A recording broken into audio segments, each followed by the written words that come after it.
MGR TV நேயர்களுக்கு அன்பு வணக்கம். இன்று நம்மோடு திருச்சி சூர்யா இணைந்திருக்கிறார். வாருங்கள் அவரோட பேசலாம். சார் வணக்கம். இந்த டாஸ்மாக் முறைகேடு தொடர்பாக இந்த இடி விசாரணை இப்ப அடுத்த கட்டத்தை நோக்கி நகர்ந்திருக்கிறது. இப்ப என்ன சொல்றாங்கன்னா, இந்த பார்களுக்கு டெண்டர் விட்டதுலயும் பெரிய அளவு முறைகேடு ஊழல் நடந்திருக்கு. ஒருத்தர் பேர்ல வேற ஜிஎஸ்டி நம்பரை வச்சு நிறைய பேர் எடுத்திருக்காங்க. இது மாதிரி நிறைய முறைகேடு நடக்குது. எப்படி பாக்குறீங்க சார்?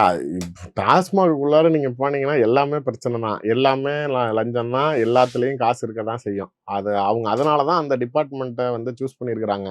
ஃபார் எக்ஸாம்பிள், ஸ்டேட் கவர்மெண்ட்டுக்கு வரக்கூடிய ஃபண்டு ஃப்ளோ அவங்களுக்கு கன்கரண்ட் லிஸ்ட்ல இல்லாமல், அதாவது மத்திய அரசாங்கத்தோடய இல்லாமல் தனிப்பட்ட முறையில் மாநில அரசாங்கத்துக்கு மட்டுமே வரக்கூடிய வருவாயாக இருக்கட்டும், கருப்பு பணத்தை உருவாக்கக்கூடிய ஒரு வழியாக இருக்கட்டும் அப்படிங்கிறதுல ரெண்டு தான். ஒன்று மணல் குவாரி, இன்னொன்று டாஸ்மாக். இது ரெண்டை விட்டிங்க அப்படின்னா ஸ்டேட் கவர்மெண்ட்னால வேற எதுலேயும் பெரிய லெவலில் பிளாக் ஃப்ளோலாம் பார்க்க முடியாது. கமிஷன் வாங்குறது வேற, ஹியூஜ் அமௌண்ட்டு. நீங்கள் வந்து 5000 கோடி, 10,000 கோடி, 30,000 கோடி, 50,000 கோடிங்கிறோம்ல, இந்த அளவுக்குலாம் ஒரு பணம் உருவாக்க முடியுமா அப்படின்னா இது ரெண்டை தவிர வேற வழியிலே கிடையாது. நீங்க இந்த கடைகள் ஜிஎஸ்டிங்கிறத அவங்க என்ன கணக்குல சொல்றாங்க அப்படின்னா, அதாவது இதுவரைக்கும் ஆய்வு செய்திருக்கிறது, இப்ப அவங்க வந்து அபிஷியலா 1000 கோடின்னு சொல்றாங்க. எடப்பாடி பழனிசாமி 49,000 கோடின்னு சொன்னாரு சட்டசபை வாசல்ல. ஆனா நீங்க எல்லாரும் கவனிக்க மறுத்தது, அமித்ஷா தமிழ்நாட்டுக்கு வந்திருந்தப்ப அவரே 39,000 கோடிங்கிறாரு. ஹோம் மினிஸ்டர் அவர் சும்மாலாம் சொல்ல மாட்டார். ரெக்கார்டிகளே அவருக்கு நாளைக்கு ரிப்போர்ட் போகாமல் அவர் பேச மாட்டார். இப்போ அது எந்த வகையில் அவங்க அப்படி சொல்கிறாங்க அப்படின்னா, எப்பயுமே எப்படி டாஸ்மாகோடைய நிர்வாகம் இயங்கும் அப்படின்னா, அந்த ஹாலோகிராம் ஸ்டிக்கர் இருக்கும் அந்த சரக்கு பாட்டில் மேலே. அது வந்து தமிழ்நாட்டிலேயே அந்த நிறுவனம் கிடையாது, அந்த ஹாலோகிராம் கிரியேட் பண்ணுறது. இப்போ டாஸ்மாகே கேரளா மாநிலத்திலேருந்து தான் வாங்குறாங்க. ஸோ அந்த நான் டாஸ்மாக் நிறுவனம் அப்படின்னா 100 ஸ்டிக்கர் ரெடி பண்ணி நீங்கள் சாராய ஆலை நடத்துறீங்கன்னா உங்கள்கிட்ட கொடுத்துருவேன். நீங்கள் 100 பாட்டில் தயார் பண்ணி அந்த 100 பாட்டிலில் அந்த ஸ்டிக்கர் போட்டு திரும்பி எனக்கு அந்த 100 பாட்டில் அனுப்பிச்சிடணும். நான் 100 பாட்டில் கொடுத்த ஸ்டிக்கருக்கு பாட்டில் வந்துருச்சுன்னு கணக்கு எழுதிட்டு, நான் 10 கடைகள் இருக்கா, எத்தனை கடைக்கு எந்தெந்த பாட்டில் அனுப்பிச்சேன்னு சொல்லி கணக்கு எழுதி வச்சிருவேன். அந்த கடையில் விற்றதுக்கப்புறம் அந்த கடையிலேருந்து வரக்கூடிய பணத்தை நான் அரசாங்கத்துக்கு கணக்கு காட்டி முடிச்சிருவேன். இதுதான் யூஸ்வல். இவங்க என்ன பண்ணுறாங்க, டூப்ளிகேட் ஹாலோகிராம்ஸ் ரெடி பண்ணுறாங்க. பண்ணிட்டு கணக்கே இல்லாமல் நிறுவனங்களுக்கு கொடுத்து, நாளைக்கு பெரிய லெவலில் பாட்டில்களை தயார் செய்து, நாளைக்கு வெளியில் வந்து சட்டப்படி இயங்கக்கூடிய கடைகளுக்கு அப்பாற்பட்டு, இப்போ என் வீட்டுக்கிட்டே பார்த்தீங்க அப்படின்னா 2 அரசாங்க அனுமதி பெற்ற டாஸ்மாக் இருக்குது. அது இல்லாமல் 10 கடைகள் இருக்குது. இந்த சந்து பொந்தில் இந்த பொட்டி கடை மாதிரி இருக்கிறதுல ஒரு 10 கடை இருக்குது. இப்போ இதில் விஷயம் என்ன அப்படின்னா, இடி உள்ளே போனோடனே இந்த சாராய ஆலைகளுக்குள்ளார என்ன பண்ணுறாங்க அப்படின்னா, இபி ரீடிங் எடுத்துடுறாங்க. இந்த மிஷின் எவ்வளோ பவர் கன்சப்ஷன் பண்ணும், பவர் கன்சப்ஷன் பண்ணுறப்ப எவ்வளோ நேரம் ஓடும், எவ்வளோ நேரம் ஓடுனா எத்தனை ஆயிரம் பாட்டில் தயாரிக்கும் அப்படிங்கிற அந்த கணக்கை எடுத்தோன்னே இவங்க சொல்கிற ரெக்கார்டுக்கும் இங்கே கரண்ட்டு ப்ரொடக்ஷனுக்கும் சம்மந்தமே இல்லை. அப்போ தான் நாளைக்கு இந்த அளவுக்கு மிஷின் ஓடினா எவ்வளோ பாட்டில் தயாரிச்சிருக்கும் அப்படிங்கிற ஒரு கணக்கு தான் 49,000 கோடி. இந்த பாட்டில்கள்லாம் எங்கே விற்கப்பட்டதுக்கு அப்படின்னா, இந்த டாஸ்மாக் கடைகளுக்கு வரக்கூடியதெல்லாம் அரசாங்கத்துக்கு வருவாயாக வந்துடுது. ஆனால் இந்த தனிப்பட்ட முறையில் அங்கங்கே சந்து பந்தில் இருக்கக்கூடிய கடைகளில் விற்கிறது எல்லாமே தனிநபர்கிட்ட கருப்பு பணமாக போய் சேர்ந்துருது. அந்த பணம் எங்கே போச்சு அப்படிங்கிறப்ப தான் இப்போ இவங்க அந்த ஆகாஷ், ரத்தீஷ், இவங்க அந்த விக்ரம் ஜூஜு, இந்த 3 கேரக்டர்களுக்கிட்டும் இந்த பணங்கள் ஸ்பிளிட் ஆகிருக்குது. அப்படிங்கிறதுனால தான் இவங்ககிட்ட போய் இடி நிற்கிறாங்க. ஸோ இது ஒரு பிரைமரி ஹியூஜ் குவான்டிட்டி. இதுலேயே அவங்க 50,000 கோடி சஸ்பெக்ட் பண்ணுறாங்க. இதற்கு அப்பாற்பட்டு இடி இன்னும் என்னன்னா, டாஸ்மாக்ல ஊழியர்களுக்கு பதவி நியமனம் பண்றதுக்கு ஒரு தொகை, அவங்களுக்கு டிரான்ஸ்ஃபருக்கு ஒரு தொகை, அதிகாரிகள் டாஸ்மாகில் வேலை செய்யக்கூடிய அந்தந்த மாவட்டத்தில் இருக்கிறவங்களுக்கு தொகை, அட்டைப்பட்டி சாராய எடுத்ததுக்கு அப்புறம் அந்த அட்டைப்பட்டி பாக்ஸ் இருக்கும்ல, அதை வந்து தமிழ்நாடு முழுக்க ஒரு கான்ட்ராக்டர் கொடுத்துருக்காங்க, ஆந்திராக்காரர். அவர்கிட்ட இருந்து பெரிய ஹியூஜ் அமௌண்ட் வாங்குறாங்க மந்த்லி, அந்த வெறும் அந்த வேஸ்ட்டை ரிமூவ் பண்ணுறதுக்கு. அது மாதிரி பாட்டில் செகண்டரியாக விற்கிறதுக்கு, அது மாதிரி பார்கள் கிடையாதுன்னு சொல்கிறாங்க. ஆனால் அங்கங்கே பார்கள் இயங்குது, அதெல்லாம் இல்லீகலாக கொடுத்துருக்காங்க. ஸோ அதெல்லாம் கண்டிப்பாக வந்து அவங்களுக்கு என்னன்னா, சோர்ஸ் ஆஃப் மணியை கண்டுபிடிக்கணும். அந்த பணம் எங்கே போய் நின்றுச்சு அப்படிங்கிறத கண்டுபிடிக்கிறது தான் முதலமைச்சரோட முதன்மை குடும்பத்தை தொட முடியும். அதுக்கு அதை நோக்கி இடி பயணிக்குது. இந்த ரித்தீஷ், ஆகாஷ் பாஸ்கரன் இவங்க பேரெல்லாம் சொல்கிறாங்க. ஆனால் கவர்மெண்ட் அங்க நடந்தாலும், மேல முதலமைச்சர் மு க ஸ்டாலின் செயல்பட்டாலும், உதயநிதி ஸ்டாலின் செயல்பட்டாலும், இவங்களுடைய கண்ட்ரோல்ல தான் எல்லாம் இருந்திருக்கு. அது வந்து இல்லைன்னு சொல்ல முடியாது. அதாவது ஒரு சிம்பிளான டாட் சார். இவங்க யாரும் டைரக்டா உதயநிதி கிட்ட ரிலேட்டட் கிடையாது. இவங்க எப்படி தொடங்குறாங்க அப்படின்னா, இப்ப ரத்தீஷ் வந்து பூர்வீகம் திருச்சி, ஆகாஷோடைய பூர்வீகம் திருச்சி, விக்ரமோடைய பூர்வீகம் திருச்சி. இவங்க 3 பேரும் உதயநிதியோட நண்பர் ஒருத்தர் திருச்சியில இருக்கார். அவர் மூலமா தான் நெருங்குறாங்க. யாருன்னு சொல்லுங்க. அன்பில் மகேஷ். ம். அவர் மூலமா போவாங்க. நீங்க அதான் எப்பயுமே சேஃப். ஒரு பேரை கூட சொல்றது கிடையாது. எல்லாத்தையும் என் வாயில தான் வாங்கி வருது. இவங்க இந்த சின்ன பசங்கன்னு நினைக்கிறோம் நம்ம. ஆஹ் வாலாடி கார்த்தின்னு ஒரு கேரக்டர் இருக்கு. அது யாரு அப்படின்னா அன்பில் மகேஷோடைய அத்தை மகன். ம். அவருடைய மச்சான் தான் ஆகாஷ். ரிலேஷன் எங்க இருந்து வருதுன்னு பாருங்க. இப்ப இவங்க இதற்கு முன்னாடி ஒரு விஷயங்கள் பத்திரிகையாளர்கள் உங்களுக்கு தெரியும்னு நினைக்கிறேன். 2021 எக்மோர்ல ஒரு வீட்டுல இருந்து தேர்தல் சமயத்துல பறக்கும் படையினர் 5 கோடி ரூபாய் பணத்தை சீஸ் பண்ணாங்க ஒரு தொழிலதிபர் வீட்டுல இருந்து. ம்.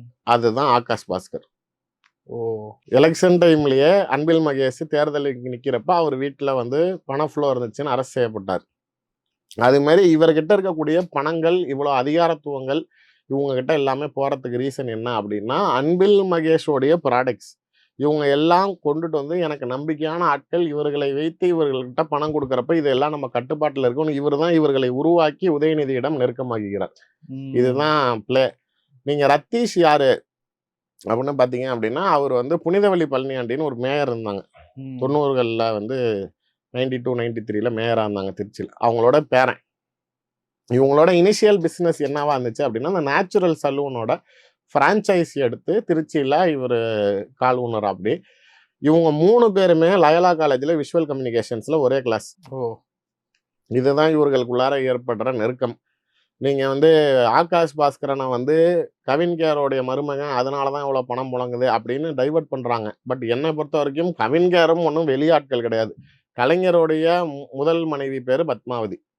அவங்களுக்கு ஒரே மகன் இருந்துச்சு மூக்காமுத்து. அவருக்கு ஒரே மகள் தேன்மொழி. அவருடைய மகள் தான் ஆகாஷ் பாஸ்கர் கட்டியிருக்காரு. இன்னொன்று சொல்லணும்னா தேன்மொழியோடைய மகனை கட்டினது நடிகர் விக்ரமோடைய திருமணம் நடந்துச்சுல, அவங்க பையனோட திருமணம். அதை தான் இவங்க குடும்பத்துக்கு உள்ளார தான் சம்மந்தம் பண்ணிக்கிட்டாங்க. கவின் கேரை இன்னொன்று நஷ்டத்தில் தான் இருக்குது. இந்த சிக் ஷாம்பு, அந்த ப்ராடக்ட்ஸ், இந்த சோப்பு பவுடர்லாம் வைப்பாங்க. அவங்களே நஷ்டத்தில் தான் இருக்காங்க.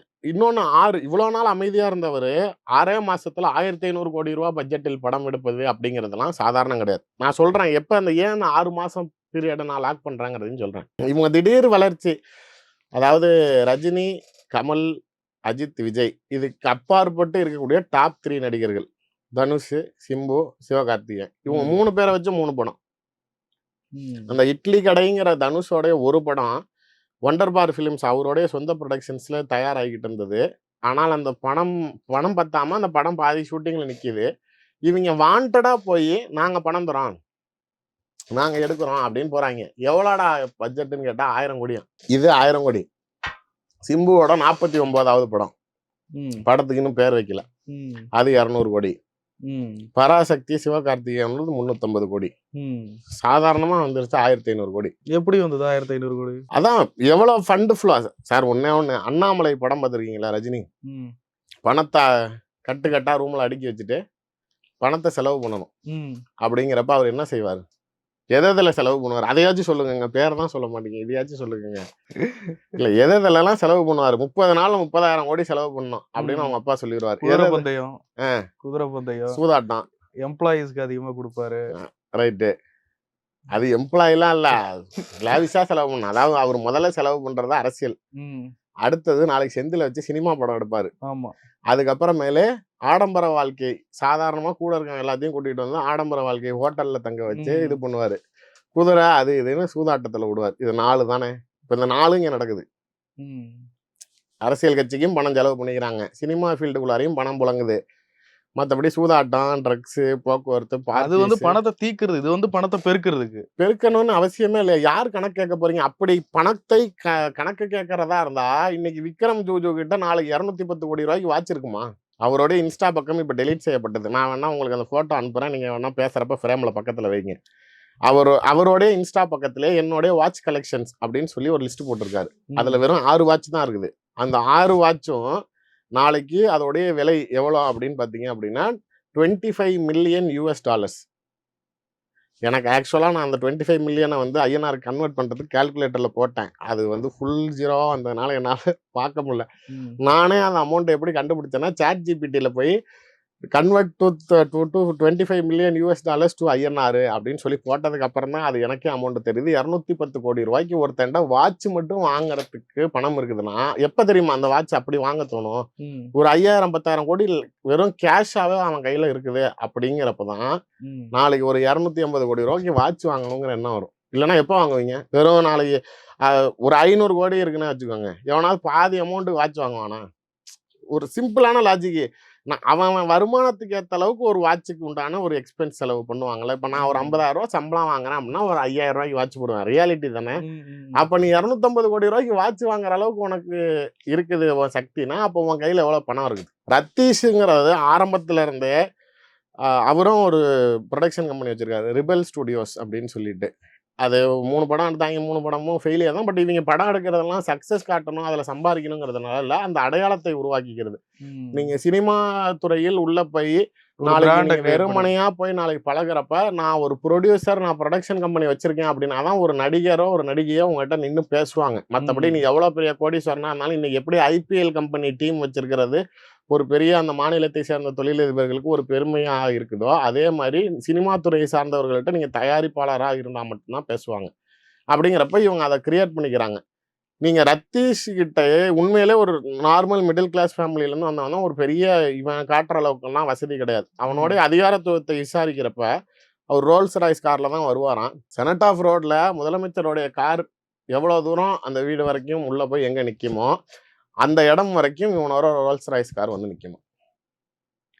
உதயச்சந்திரன்லேருந்து ஆரம்பித்து டிஜிபியிலேருந்து இருக்கக்கூடிய எல்லா டிபார்ட்மெண்ட் செக்ரட்டரிங்கிட்டையும் தனக்கு என்ன வேணுமோ காரியத்தை சாதித்து கொள்ளக்கூடிய திறமை உண்டு. கேட்டால் மறுக்கப்படாத இடத்தில் இருக்கிறவர். 39 மாவட்டங்கள், 40 மாவட்டம் தமிழ்நாட்டில். 40 மாவட்டத்தில் 16க்கும் மேற்பட்ட மாவட்டங்களில் இவன் சொன்ன ஆள் தான் எஸ்பி, கமிஷனர், கலெக்டர். என்ன அப்படின்னா இவருடைய சொந்த சகோதரர் சர்வேஸ்ன்னு சொல்லி அவர் IPS ஆஃபீஸர். டெல்லியில் இருந்தவரை இங்கே கூட்டிகிட்டு வந்து இப்போ ஏதோ ஆன்டி கரப்ஷன்லேயே அதில் வச்சுருக்காங்க இப்போ முக்கியமான பதவியில். அவருடைய நட்பு வட்டாரங்கள், அவருடைய நண்பர்கள் மூலமாக எல்லா இடத்துலையும் அதிகாரிகளை பிளேஸ் செய்வது முதற்கொண்டு தனக்கு வேண்டியது என்ன அப்படிங்கிறதை செய்வது முதற்கொண்டு அதையும் நான் தரேன்.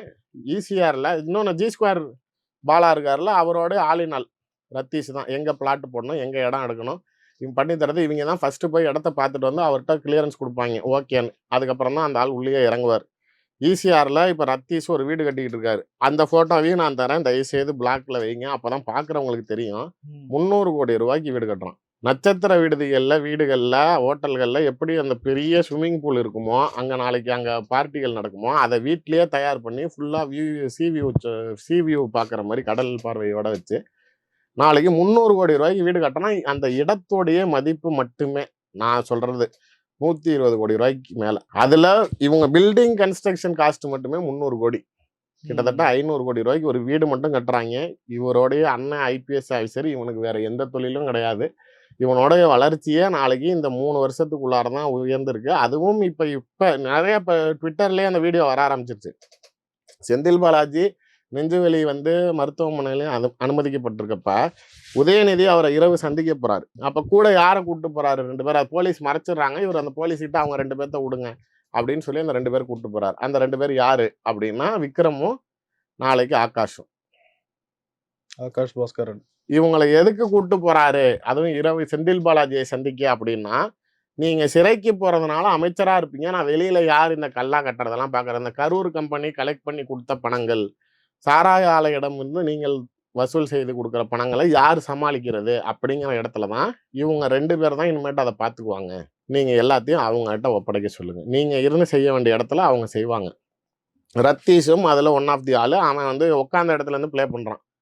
அதனால தான் இப்போ அந்த ED ரைடு போனால் டாஸ்மாக் தலைமை இயக்குனருடைய சேட்டுகள் ரத்தீஷோடதில் இருந்தது அப்படின்னு ED கிட்ட இருந்து தகவல் கசிகிறதுக்கு காரணம் இவங்க 3 பேர் தான் இதை ஆப்ரேட் பண்ணியிருக்காங்க.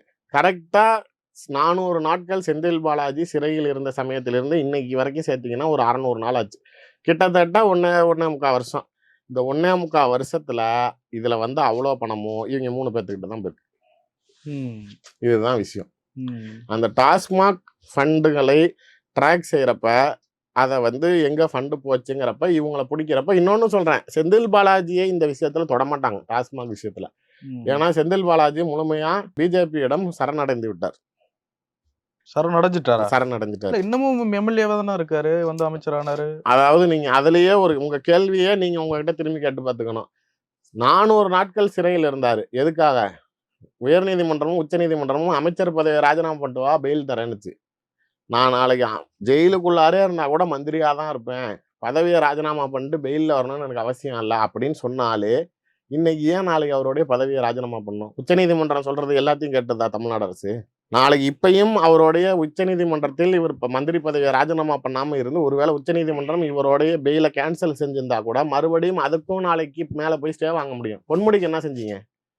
இங்க கன்விக்ட் செய்யப்பட்டார், உச்சநீதிமன்றத்துல போய் அந்த தீர்ப்புக்கு ஸ்டே வாங்கலையா?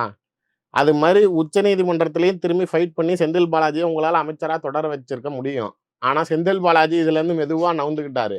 ஏன்னா டாஸ்மாக் விஷயத்தில் செந்தில் பாலாஜி தலை உருளும். நாளைக்கு பிஜேபி கிட்ட அண்ணாமலையோட கை உயர்ந்திருந்த வரைக்கும் செந்தில் பாலாஜினால வெளில வர முடியலையே. எப்ப அண்ணாமலை கை இறங்குச்சோ அப்பதான் செந்தில் பாலாஜி கிளியரன்ஸ் ஆகுது. அதுக்கப்புறம் தான் செந்தில் பாலாஜியோட தம்பி தானா வந்து கோர்ட்ல சரண்டர் ஆகுறாரு. அண்ணாமலை இருந்த வரைக்கும் இது நடக்கவே இல்லை. இவங்க நாளைக்கு பிஜேபியோடைய அனுகிரகத்தை பெற்ற பிறகுதான் இவங்களால வெளியில வந்து நடமாட முடியுது, இயல்பா இருக்க முடியுது. இது எல்லாம் எப்படி நடக்குது? யார் செந்தில் பாலாஜியோட சோர்ஸ்? அப்படி அண்ணாமலையை மீறி பிஜேபியில செந்தில் பாலாஜினால எப்படி நெருங்க முடியுது அப்படின்னா, அவருடைய சோர்ஸ் அதானி. அதற்கு நீங்க ஒரு ஆதாரமாவே வச்சுக்கலாம். அண்ணாமலை சமீப காலமாக செந்தில் பாலாஜி வந்து சட்டத்துக்கு அப்பாற்பட்டு நாளைக்கு அதானிக்கு டிரான்ஸ்பாரன் ஸ்கேமு, இதுல நிறைய ஊழல்கள், அதுல நிறைய ஊழல்கள். அதாவது அம்பானி ரைட் ஹேண்டுனா அதானி லெப்ட் ஹேண்டு பிஜேபிக்கு. பிஜேபியோட மாநில தலைவர் ஒருத்தர் ஒரு மாநில அரசாங்கத்துல அதானி செய்யற தொழில்கள் தவறான வகையில் பெறப்படுகிறது, அமைச்சருக்கு பெரிய தொகைகள் கைமாறுகிறது அப்படின்னு ஏன் நாளைக்கு அதானி அட்டாக் பண்றாரு அப்படின்னா, செந்தில் பாலாஜிக்கும் அதானிக்கும் இருக்கக்கூடிய தொடர்பை வெளிப்படுத்துகிறார். அதானி தான் செந்தில் பாலாஜியோட சோர்ஸ். அதை வச்சு நாளைக்கு அவர் சரண்டர் ஆகுறாரு. கிட்டத்தட்ட நான் சொல்வது, பிஜேபி கட்டளையிட்டால் திமுகவில் இருக்கக்கூடிய 15 சட்டமன்ற உறுப்பினர்களோடு செந்தில் பாலாஜி தன்னுடைய தாய் கழகமான அதிமுகவில் இணைய தயாராக இருக்கிறாரா? அந்த அளவுக்கு அவர் நீங்க என்ன சொன்னாலும் ரைட்டு பாஸ், என்னைய தொடாதீங்க. நான் இன்னொன்னு சொல்றேன், டாஸ்மாக் விஷயங்கள் தீவிரம் அடையும் போது அது சம்பந்தமான இலாக்கா அமைச்சர் கைது செய்யும் போது முத்துசாமி தான் கைது செய்யப்படுவார், செந்தில் பாலாஜியை தொடமாட்டாங்க. பாருங்க முத்துசாமி கொஞ்ச நாள் தானே சார் இருந்தாரு. அப்பதான் நடந்துச்சுன்னு சொல்லுவோம். நான் ஒரு நாள் நடுவில் அவர் ரிசைன் பண்ணப்ப நீங்க தான் இருந்தீங்க, இப்பயும் திரும்பி நீங்க தான் இருக்கிறீங்க. அரெஸ்ட் பண்றப்ப யாரு டிபார்ட்மெண்ட் மினிஸ்டர் அப்படின்னு சொல்லி தான் சொல்லுவோம் அப்படின்னு முடிச்சுட்டு போயிடுவாங்க. இவர் வந்து தன்னை ஏங்க அதிமுகல இருந்து அவர் ஏன் டிடிவி கிட்ட போனாரு? தன்னை தற்காத்து கொள்ள. டிடிவி கிட்ட வந்து திரும்பி திமுக ஏன் வந்தாரு? அவர் தன்னை காப்பாத்திக்க. அவர் என்ன நாளைக்கு தன்னுடைய உடம்பில் என்னுடைய ரத்தத்தின் கலர் வந்து கருப்பு சிவப்பாக தான் ஓடுது, நான் திமுகவுக்கு உயிர் கொடுக்க பிறந்தவன்னு நாளைக்கு செந்தில் பாலாஜி நாளைக்கு உயிர் நீத்தம் செய்யணுமா? அவர் ஏன் ஸ்டாலின் குடும்பத்துக்காக சாகணும்? அவர் செய்ய மாட்டார். 400 நாள் ஜெயிலில் இருந்துட்டு வந்த வழியை அவர் உணர்கிறார். மறுபடியும் நான் ஜெயிலுக்கு போகக்கூடாதுன்னு நினைக்கிறாரு. எந்த சூழ்நிலையும் நாளைக்கு எந்த பிரச்சனையும் எனக்கு வந்துடக்கூடாதுன்னு நினைக்கிறாரு. பிஜேபி என்ன சொன்னாலும் நான் கேட்க தயாராக இருக்கேன். தேர்தல் சமயத்தில் திமுகவுக்கு நான் தேர்தல் பணி தீவிரமாக பண்ண மாட்டேன், பெரிய லெவலில் பணம் இறக்க மாட்டேன். நான் நீங்க என்ன சொல்றீங்களோ நான் செய்யறேன், இங்க இருக்க சொல்றீங்கனாலும் இருக்கிறேன், இல்ல நீங்க அங்க போக சொன்னீங்கனாலும் நான் போறேன் அப்படின்னு அவர் சொல்லிட்டு தான் வந்திருக்காரு. இப்ப இந்த ஆகாஷ் இதுல என்ன இதை சொல்றதுக்கு காரணம்னா, என்னைய மட்டும் டார்கெட் பண்ணீங்க அப்படின்னா நாளைக்கு நீங்க வந்து திமுகவை முடக்க முடியாது. திமுகவுக்கு என்னை விட பெரிய பண முதலைகள் இருக்காங்க, அவங்களாம் தான் நாளைக்கு திமுகவுக்கு சப்போர்ட் பண்றாங்க.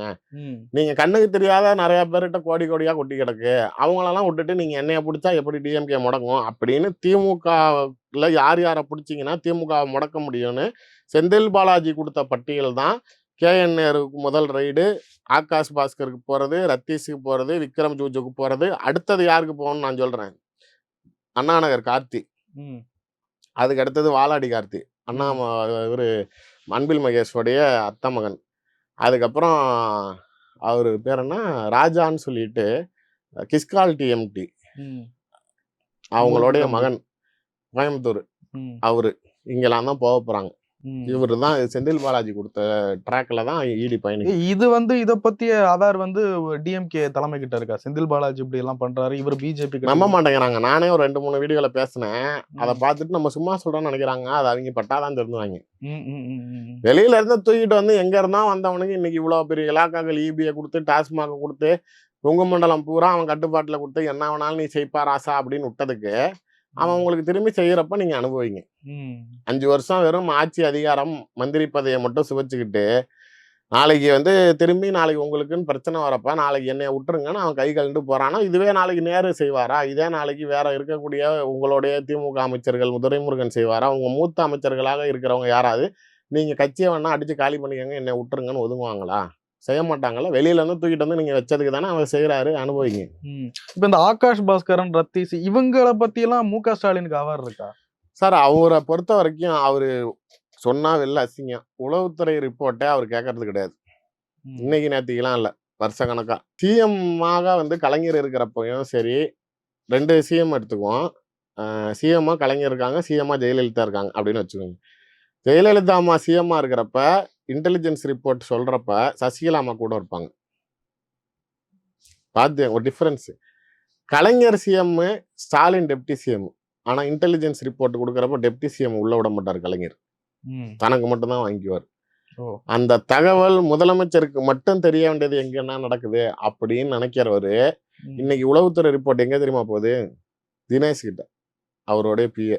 தினேஷ் ஒன்றும் பெரிய படிப்பு ஞானியோ இல்ல பெரிய அரசியல் தலைவர்கள்கிட்ட களம் கண்டு வந்தவரோ இல்ல நாளைக்கு வந்து அரசியல்ல ஒரு பெரிய ஸ்ட்ராட்டஜிஸ்ட் கம்பெனில ஒரு பெரிய முக்கியமான பாஸ் சீட்ல இருந்தவரோ கிடையாது. அவர் வந்து ஸ்டாலின் அவர்களிடம் பணிவினையாற்றப்பட்டது எதுக்காக அப்படின்னா, அவருடைய ஃபேஸ்புக், ட்விட்டர், இன்ஸ்டா பக்கங்களை அந்த எழுத்து பதிவுடன் புகைப்படங்கள் பதிவிடுவதற்காக போடப்பட்ட ஒரு அட்மின். அந்த அட்மின் தான் இன்னைக்கு சிஎம்மோட ஸ்பெஷல் செக்ரட்டரியா இருக்கிறார். அவர்கிட்ட இன்டெலிஜென்ஸ் ரிப்போர்ட் போச்சுன்னா எப்படி ஸ்டாலின் காதுக்கு போகும்? முதலமைச்சருக்கு நாளைக்கு இன்னொன்னு, இவங்கெல்லாம் அவர் கண்ணு முன்னாடி சுத்துறவங்க போறவங்க தான். நாளைக்கு கேட்டா இவங்கெல்லாம் இவ்வளவு சம்பாதிச்சாங்களா அப்படின்னு எனக்கு தெரியல அப்படிங்குவாங்க. ஆனா இவர்களுக்கு கொடுக்கப்படுற முக்கியத்துவம், இவங்க எல்லா இலாக்கா அமைச்சர்களையும் அதிகாரம் பண்ணியிருக்காங்க. எல்லா இலாக்காக்குள்ளாரையும் எனக்கு என்ன வேணும்னு கேட்டிருக்காங்க. கேட்டு செய்யாத பட்சத்தில் உடனடியாக அடுத்த நிமிஷம் துணை முதலமைச்சர்கிட்ட இருந்து அமைச்சர்களுக்கு போன் வந்து ஏன் அவர் கேட்டா செய்ய மாட்டீங்களா அப்படிங்கிறதெல்லாம் நாளைக்கு நீங்க சொல்லிதான் உங்களுக்கு எல்லாமே செஞ்சு கொடுத்துருக்காங்கிறப்ப இவர்களை வளர்த்து விட்டதே நீங்க தான். அவர்களுடைய ஆடம்பர வாழ்க்கையை பார்க்கறப்ப அவங்க இந்த எம்ஆர்சி நகர்ல அவருடைய அப்பார்ட்மெண்ட்ல 1 மாதத்துக்கு முன்னாடி, அதாவது இந்த டாஸ்மாக் ரைடு நடக்குது, பட் இவங்க கிட்ட வரல. அப்போ வந்து ஒரு 40 நடிகைகளை வச்சு ஒரு கெட் டுகெதர் பார்ட்டி நடத்துறாங்க. அந்த வந்த நடிகைகளுக்கு லூயிஸ் வெனாட்னு ஒரு ஹேண்ட்பேக் கம்பெனி, அதில் வந்து 45 லட்ச ரூபா ஒரு ஹேண்ட்பேக் ரேட்டு. 40 லேடிஸ்க்கும் ரிட்டர்ன் கிஃப்ட் மாதிரி கொடுத்துருக்காங்க. கணக்கு என்னாச்சு? வெறும் சும்மா வந்தவங்களுக்கு இந்தாங்க போறப்ப அப்படிங்கிறது 45 லட்ச ரூபாய்க்கு வெறும் ஹேண்ட்பேக் மட்டும் கொடுத்துருக்காங்க. இது மாதிரியான ஆடம்பர வாழ்க்கைகள், ரோல்ஸ் ராய்ஸ் பயணம், கோடிக்கணக்கில் வாட்சு. இங்க இருந்து தப்பிச்சு போனதை எப்படி தப்பிச்சு போயிருக்காங்க தெரியுங்களா? சார்ட்டர்ட் பிளைட்ல. இங்க இருந்து சார்ட்டர்ட் பிளைட்ல போய் வேற இங்க இருந்தோ நாளைக்கு குரூஸ்ல ஏறி தான் துபாய் போயிருக்கிறாங்க. வாழ்க்கையை பாருங்க, யாருடைய வாழ்க்கை இது எல்லாமே கம்ப்ளீட்டா இவங்க எல்லாமே இன்டு ட்ரக்ஸுங்க. அடுத்தது நான் இன்னொன்னு சொல்றேன், எக்ஸ்க்ளூசிவ் நியூஸ். எம்ஆர்சி நகர்ல ரத்தீஷ் வீடு பூட்டி இருக்குல்ல, இடி சீல் வச்சுட்டாங்க. அதுக்குள்ளார நார்காட்டிக்ஸ் போறாங்க. அதுக்குள்ளார போறப்ப அந்த வீட்டோடைய செவுத்து அதெல்லாம் பயன்படுத்தினப்ப அந்த ஆஷஸ் இதெல்லாம் கீழே இருக்கும். அதை வச்சு அவங்களால அந்த ட்ரேசஸ் வச்சு என்ன அது ட்ரக்னு கண்டுபிடிக்க முடியும். இவர்கள் எப்பயுமே இவங்க வீட்டுல பார்ட்டி நடத்துறப்ப தாய்லாந்து, மலேசியா, துபாய் இந்த மாதிரியான இடங்கள்ல இருந்து ஒரு சார்ட்டர்ட் ஃபிளைட்ல ஒரு 6 லேடிஸ் ஒரு ட்ரக்ஸோட இங்க வந்து இறங்குறாங்க. அவங்க எல்லாமே ஏர் ஹோஸ்டஸ் மாதிரி நாளைக்கு அவங்களுக்கு என்ன வேணும் அப்படின்னு சர்வ் பண்ணிட்டு அந்த பார்ட்டியை முடிச்சுட்டு அவங்க அதுக்கு உண்டான பேமெண்ட் வாங்கிட்டு இங்க இருந்து திரும்பி போயிடுவாங்க. அதாவது இந்தியாவில் புழக்கமே இல்லாத ட்ரக்ஸ்கள்லாம் கூட திராவிட மாடல் அப்படின்னு சொல்ற டிக்கு இங்க ட்ரக்ஸா மாறிக்கிட்டு இருக்கு.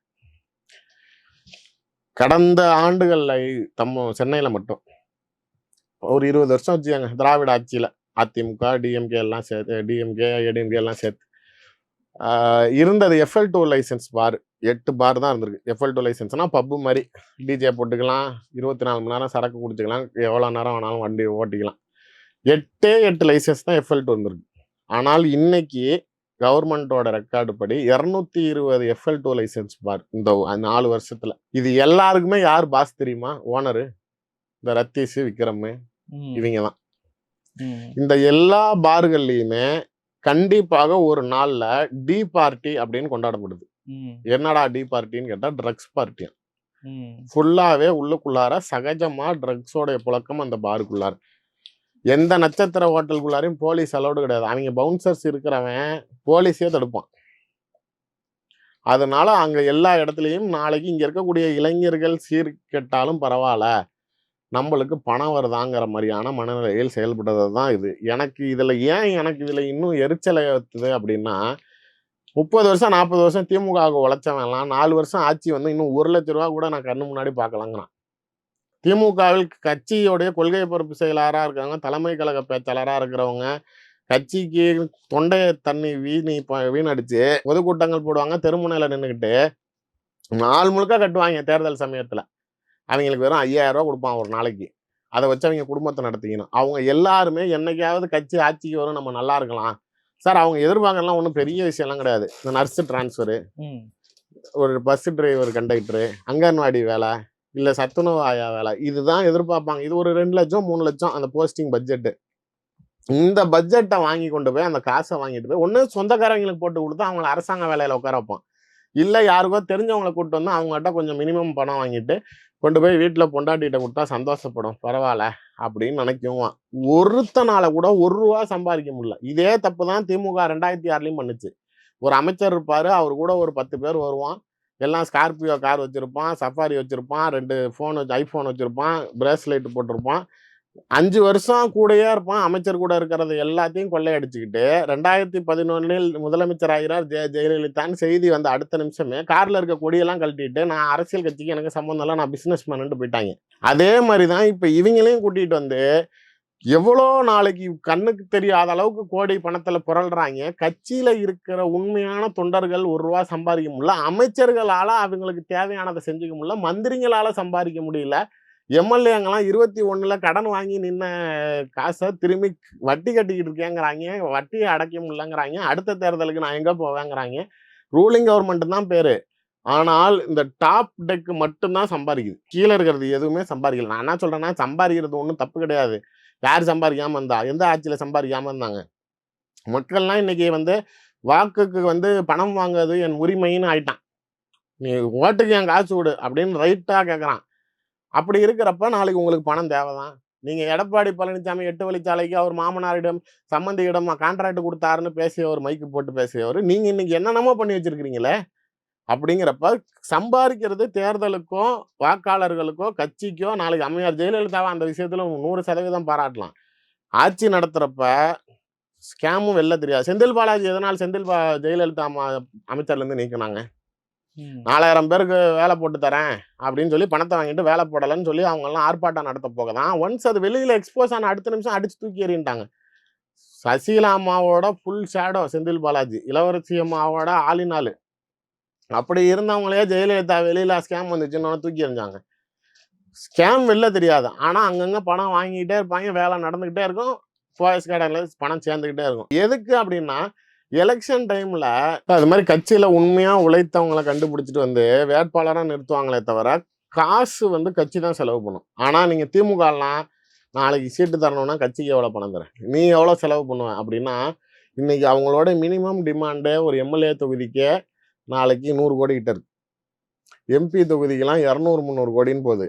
அப்படி இருக்கிறப்ப எப்படி செலவு பண்ணுவான்? எவன் உண்மையாக சம்பாரிச்சவன் அரசியலுக்கு வருவான்? 2ஆம் நம்பர் தொழில் பண்ணுறவனும் இல்லீகல் பிஸ்னஸ் பண்ணுறவனும் தவறான வழியில் பணம் சேர்த்தவனும் தான் சீட்டு கேட்பானே தவிர, உண்மையாக கட்சிக்கு உழைச்சவனுக்கு எப்படி வாய்ப்பு கிடைக்கும் அப்படிங்கிற பார்வையில் எல்லாருக்கும் காசு வேணும். ஆனால் காசை சம்பாரிச்சுட்டு நீங்கள் தேர்தலுக்கு செலவு பண்ணுவீங்கன்னு பார்த்தா, இந்த மாதிரி நாளைக்கு 4-5 பேரை உருவாக்கி விட்டு இவங்க கிட்ட கருப்பு பணத்தை கொடுத்து இவங்க நாளைக்கு ஆடம்பர வாழ்க்கை வாழ்ந்துக்கிட்டு சொகுசு வாழ்க்கை வாழ்கிறாங்க.